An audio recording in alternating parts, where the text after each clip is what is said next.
UFC 324 just wrapped up, and what a main event.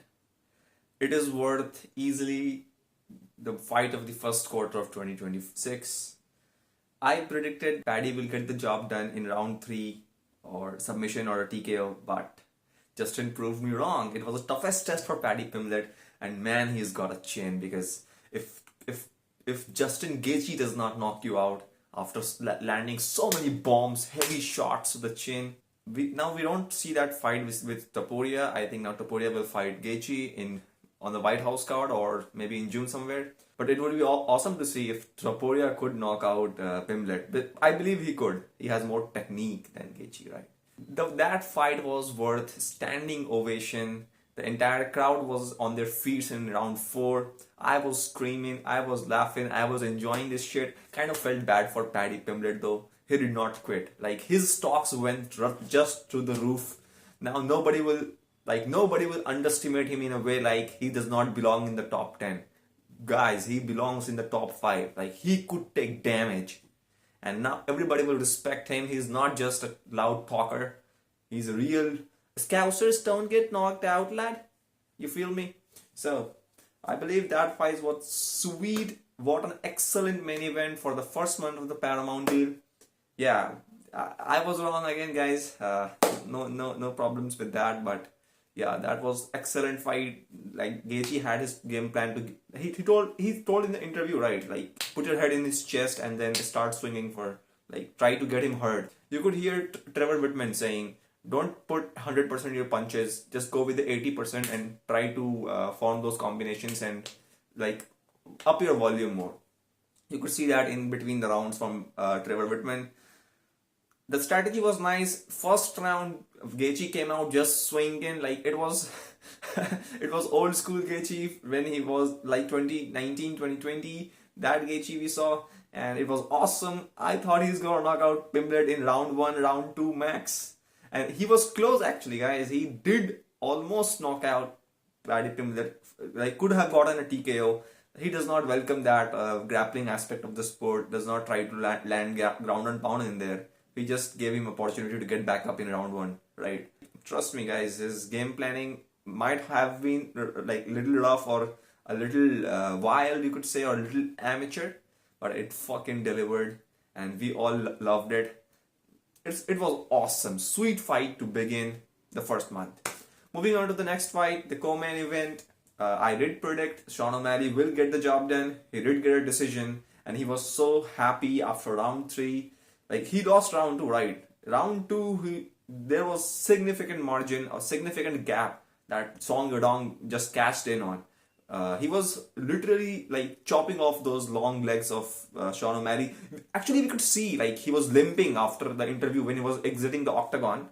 We could see he was limping on his legs. He could not walk properly. So that was significant damage on the legs.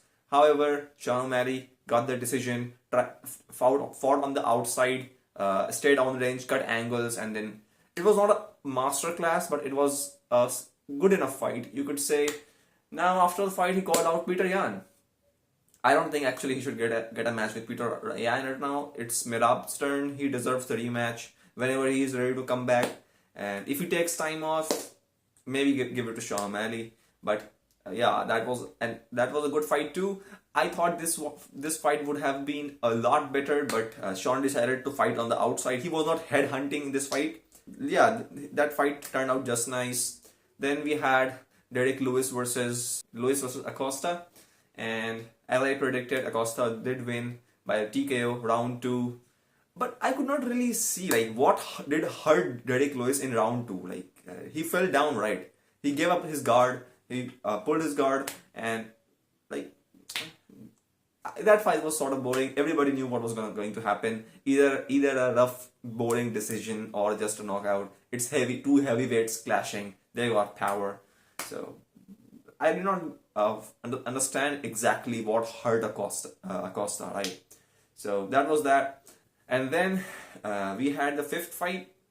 I did not watch the female fight, guys. I don't even know the names. Sorry, I'm just so sorry. But then we had the final fight of the main card, which was John Silva versus Brendan Allen. I expected a better performance from Brendan Allen. I knew he was chinny, but I did not see it coming. He was this chinnier. Literally every punch that John Silver hit him with, there was visual impact. You could see that these punches were hurting Allen.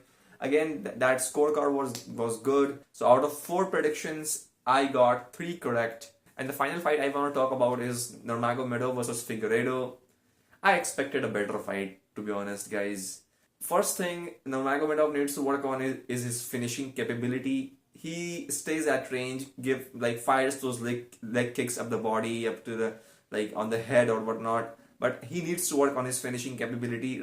Like this, he will not get he will not get talked about in the title contention if he just fights like this. He can build up his resume, take the long route, but I don't believe he's getting a title shot next. So he needs to work on his finishing ability. You cannot go 3 rounds every time, 5 rounds every time, and not end up in decision.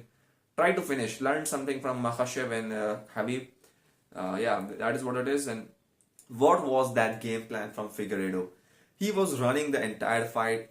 Just after round two, he did come off in the last 10-15 seconds. But then, what was that, guys? That was totally bullshit. Did not totally enjoy. I expected a better card.